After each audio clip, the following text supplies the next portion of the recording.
Hello students, कैसे हैं आप सब लोग। वेलकम है आपका हमारे इस यूट्यूब चैनल पर। और आज मैं आप लोगों को chapter wise class 12th accountancy के हाफ ईयरली में क्या क्या इंपॉर्टेंट चीजें हैं वो बताऊंगा। सारे के सारे इवेंट टॉपिक्स चैप्टर वाइज बताऊंगा आपको। आप सबके half yearly examination I hope सितंबर के फर्स्ट वीक से शुरू हो जाएंगे और सितंबर के मिड या क्लास लास्ट वीक तक चलेंगे। मैं आप सबसे पहले भी रिक्वेस्ट कर चुका हूं, अभी भी यही बोलूंगा, हाफ ईयरली को सीरियसली लो, क्योंकि इसी बहाने आपके बोर्ड एग्जामिनेशन की प्रिपरेशन हो जाएगी। हाफ ईयरली के मार्क्स कहीं नहीं जुड़ते हैं, लेकिन इसके मार्क्स अगर अच्छे आते हैं इसका मतलब आपने कुछ प्रिपरेशन कर रखी है। लास्ट मोमेंट पे आप कुछ भी नहीं कर सकते। जब अभी आप आधे सिलेबस की प्रिपरेशन नहीं कर सकते तो लास्ट मोमेंट पे पूरे सिलेबस की प्रिपरेशन करना नेक्स्ट टू इम्पॉसिबल है। और आप लोगों ने 12th की प्रिपरेशन भी शुरू नहीं करी अभी, और कई सारे ऐसे बच्चे हैं जो सीयूईटी की प्रिपरेशन भी 12th के साथ साथ स्टार्ट कर रहे हैं। ठीक है, तो आज की इस वीडियो में हाफ ईयरली में जो जो चैप्टर्स आपके आ रहे हैं, देखो मैं आज अकाउंट्स की बात करूंगा तो स्पेशली मैं ऐसा मान के चल रहा हूं मे बी कुछ चैप्टर्स अलग हों, आपके सिलेबस में ऐड ऑन हो रहे हो, तो आप उसको क्लास मैंने ऑलरेडी वीडियोस डाल रखी है, वहां से पढ़ सकते हो। लेकिन जहां तक मुझे पता चला है आपकी पूरी की पूरी फर्स्ट बुक आ रही है सिलेबस के अंदर। दूसरी बात, आपके पास कैश फ्लो स्टेटमेंट आ रहा है। अगर आपको लगता है इनके अलावा भी सर हमारे सिलेबस में कुछ आ रहा है, तो आप कई सारे टीचर्स तो क्या करते हैं, फटाफट फटाफट सिलेबस करा देते हैं, भले ही उसकी प्रैक्टिस ना हो, बहुत सारे सवाल नहीं बनाए, पर्टिकुलर चैप्टर का टेस्ट नहीं लिए, लेकिन हाँ बस फॉर्मेलिटी के लिए हमने सिलेबस तो जी बहुत जल्दी करा दिया। भले ही बच्चे को आए ना आए, बच्चा कहीं ना कहीं से ट्यूशन पढ़ के कर ही लेगा, लास्ट में हम लोग क्रेडिट ले ही लेंगे, राइट। तो इसीलिए बोल रहा हूँ कि मुझे लगता है इतना सिलेबस इनफ है कई सारे बच्चों का। लेकिन अगर आपको लग रहा है कोई और भी चैप्टर है तो आप उन चैप्टर्स को मेरी ओल्ड वीडियो से कर सकते हो, एग्जैक्टली सेम है। ठीक है, तो चैप्टर वाइज सबसे पहले बात करते हैं फंडामेंटल्स की। अच्छा, मैं एक डिस्क्लेमर और दे देता हूं कि ये जो भी मैं टॉपिक्स बता रहा हूं that is most important topic. लेकिन कई सारे स्कूल के टीचर्स क्या करते हैं कि वो अपने हिसाब से जैसा उन्होंने पढ़ाया है वो इस हिसाब से आपका पेपर बना देते हैं, रिगार्डलेस कि बोर्ड एग्जामिनेशन में क्या आज तक पूछा जा रहा है और क्या पूछा जा सकता है। लेकिन मैं आपको जो प्रिपरेशन करा रहा हूं किसी एक स्कूल के बारे में नहीं बता रहा, मैं पूरे बोर्ड एग्जामिनेशन की प्रिपरेशन के हिसाब से बता रहा हूं। बोर्ड एग्जामिनेशन में these topics are most important topics. Board examination में टॉपिक आपको देखने को जरूर मिलेगा। आप पुराने पेपर देख लो, सैम्पल पेपर देख लो, क्लास टॉपिक्स आपको देखने को मिलेंगे। फंडामेंटल क्लास लगभग 10 नंबर का चैप्टर है, तो मैं बोलूंगा इसमें से क्लास ज्यादा कुछ छोड़ने की जरूरत नहीं है। बट हाँ, आप जो है नॉर्मल क्वेश्चन जहां पे डीड साइलेंट होता है तो क्या होगा वैसे क्वेश्चंस, एप्रोप्रिएशन का एक क्वेश्चन जहां पे आईओसी होगा, आईओडी की नॉर्मल कैलकुलेशन होगी और कमीशन भी होगा, ध्यान रखना। थोड़ा इस चीज पे आप फोकस कर सकते हो। भले इंटरेस्ट ऑन लोन आप स्किप कर दो, बट हाँ कमीशन और इंटरेस्ट ऑन ड्राइंग जरूर जरूर जरूर क्लास आप करके जाना।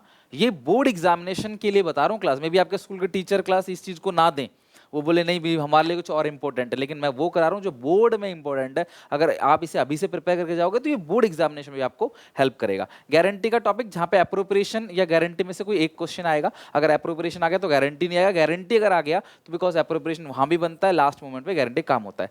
पास्ट असेसमेंट से एक शॉर्ट क्वेश्चन जरूर आएगा जहां पे यार कोई ओमिशन या एरर कुछ ना कुछ होगा, एक चीज होगी 3 नंबर का, एरर या ओमिशन। ठीक है, गुडविल चैप्टर में सुपर प्रॉफिट मेथड से कुछ क्वेश्चंस पूछे जाने की उम्मीद है क्लास, और एवरेज प्रॉफिट मेथड से विद एडजस्टमेंट, मोस्ट इंपोर्टेंट तो देखो यही है, एवरेज प्रॉफिट मेथड से विद एडजस्टमेंट वाला टॉपिक आ सकता है। बाकी पीएसआर में गुडविल की जो जनरल एंट्री है वो जरूर करके जाना है, gaining to sacrificing. Okay, admission और रिटायरमेंट में जो ये 6 नंबर का क्वेश्चन है, इसमें आपको ऑप्शन देखने को मिलेगा वो है एडजस्टमेंट ऑफ कैपिटल। अब यार इसमें ना अगर मैं बोलूंगा केस 1 आएगा तो सच कहूं कई बच्चों के सेट में केस 1 आ ही जाएगा, लेकिन केस 2 भी आ सकता है। ऐसा नहीं कि केस 1 केस 2 में सर आप हमें बता दो क्या करना चाहिए। मैं ये रेकमेंड करूंगा कि एडजस्टमेंट ऑफ कैपिटल में केस नंबर 1 और रिटायरमेंट में केस नंबर 2 ज़्यादा चांसेस है। लेकिन देखो यार, बोर्ड एग्जामिनेशन की प्रिपरेशन कर रहे हो आप तो इसके दोनों केस बना लेना, बिकॉज थोड़ा सा डिफरेंस है, बहुत ज़्यादा अंतर नहीं है। तो इससे एक क्वेश्चन तो पक्का आपका फुल लेंथ क्वेश्चन आपको देखने को मिलेगा। बाकी एडमिशन में जो जनरल एंट्री ना, bank to capital, bank to premium, premium to AB, new to old, old to goodwill, old to cash, उन एंट्री में से कोई एंट्री या क्लास आपका हिडन गुडविल का टॉपिक, ये चीज़ बहुत ज़्यादा चांसेस है आने के। एडमिशन रिटायरमेंट में और कोई दिक्कत नहीं है। बाकी न्यू रेशियो कैसे निकालना है, सेक्रीफाइसिंग गेनिंग रेशियो कैसे निकालना है, इससे भी क्लास आपको लगभग 2 से 3 क्वेश्चन एमसीक्यू बेस पे क्लास आपको देखने को मिलेगा। मुझे नहीं पता कि आपके स्कूल, देखो क्या होता है, हाफ ईयरली स्कूल वालों के हाथ में होता है, कब कराना है ये भी उनके हाथ में है, कितने चैप्टर्स कराना है ये भी उनके हाथ में है, और कितना टफ बनाना है, कितना आसान बनाना है ये भी उनके हाथ में है, किस चैप्टर से कितने नंबर का रखना है वो भी उनके हाथ में है। क्या पता वो एडमिशन से दे दें 18 नंबर का, 20 नंबर का, और किसी चैप्टर से क्वेश्चन दे ही ना, कम दें। तो इसीलिए ही आप थोड़ा सा देख लें कि आपके स्कूल वाले टीचर जो है वो किस चीज़ें फोकस कर रहे हैं, उस हिसाब से प्रिपरेशन कर लेना। बट हाँ, ये अगर आप प्रिपेयर करके जाओगे तो आपके बोर्ड एग्जामिनेशन में आपको कोई दिक्कत नहीं आएगी, ठीक है। तो हाफ ईयरली में भी क्लास ये सारे इंपॉर्टेंट टॉपिक्स है जो करके जाने हैं। डेथ में डिसीज का लोन अकाउंट मस्ट है, डिसीज का जो एग्जीक्यूटर का लोन अकाउंट है वो आप जरूर करके जाना, उसको स्किप मत करना, वो मस्ट है। बाकी जिसकी डेथ हुई है उसके हिस्से का प्रॉफिट्स कैसे निकालना है, और साथ में उस प्रॉफिट्स की जर्नल एंट्री क्या होगी, मैंडेट है। डेथ में तो इन दो में से पक्का आएगा, ठीक है। डिसोल्यूशन की बात करें तो डिसोल्यूशन में जो जर्नल एंट्रीज हैं वो आपको पूछी जा सकती हैं, या रियलाइजेशन अकाउंट पूछी जा सकती है। ज़्यादा चांस जर्नल एंट्री का है, जहाँ पे एसेट को बेचा, लायबिलिटी को लिया, या लायबिलिटी को टेक ओवर किया, एसेट को टेक ओवर किया, रियलाइजेशन का gain loss, loan account, creditors ने एसेट टेक ओवर कर लिया, रियलाइजेशन एक्सपेंस हो गया, या कोई डिस्ट्रीब्यूटेबल आइटम हो गया। मैंने बहुत अच्छे से समझा रखा है पूरा चैप्टर आपको ना, वही चल रहा है क्लास। आज इवन हमारा डिसोल्यूशन चैप्टर पूरी तरीके से एंड भी हो गया, तो ये आपको करके चलना है। कैश फ्लो स्टेटमेंट में कैश का इनफ्लो आउटफ्लो कौन सी एक्टिविटी में आएगा, या यहाँ से एक एक नंबर के 2 क्वेश्चंस आते हैं, और फुल फ्लेज क्वेश्चन में आपको इन 4 पॉइंट में से पक्का देखने को मिलेगा। या तो इंटरेस्ट ऑन लोन डिबेंचर मिलेगा, डेप्रिसिएशन अकाउंट या फिक्स एसेट अकाउंट बनाने के लिए आएगा, प्रोविजन फॉर टैक्स का अकाउंट बनाने के लिए आ सकता है, डिविडेंड पेड या प्रपोज डिविडेंड। अगर मैं बोलूँ कि अपनी बुक के फुल फ्लेज क्वेश्चन 4 से 5 क्वेश्चन आप अच्छे से बना लोगे ना कैश फ्लो स्टेटमेंट के, तो पक्की बात है कैश फ्लो स्टेटमेंट निकल जाएगा बड़े आराम से, बड़े प्यार से। तो ये सारे के सारे चैप्टर्स के इंपॉर्टेंट क्वेश्चन मैंने बता दिए, और साथ में बोलूँगा क्लास ये मेरी बुक है जो पर्सनली मैंने आप लोगों के लिए रेडी की है। क्वेश्चन बैंक है क्लास 12th अकाउंटेंसी की, जिसके अंदर एज पर लेटेस्ट सिलेबस सारी की सारी चीजें, हर एक इंपॉर्टेंट क्वेश्चन, थियोरी हो चाहे एमसीक्यू हो, चाहे क्लास आपके जो केस बेस्ड क्वेश्चन हो, विद एक्सप्लेनेशन प्रॉपर तरीके से दे रखा है क्लास। इसके पीछे सैम्पल पेपर्स भी हैं, इसमें अगर आप स्कैन करोगे सैम्पल पेपर भी मिलेगा आपको, सब कुछ है इस बुक के अंदर। आप चाहो तो इस बुक से कंप्लीट प्रैक्टिस कर सकते हो, इसका लिंक डिस्क्रिप्शन बॉक्स में दे रखा है।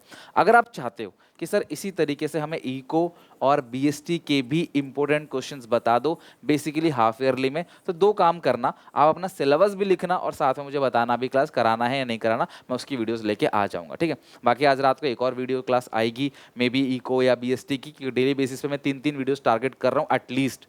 तो आप सबसे ये रिक्वेस्ट है कि अभी से अपने हाफ ईयरली की प्रिपरेशन सीरियसली करो, बिकॉज हाफ ईयरली की प्रिपरेशन करने में जो एफर्ट लगेगा ना, उस एफर्ट से क्लास आपका बोर्ड आसान हो जाएगा।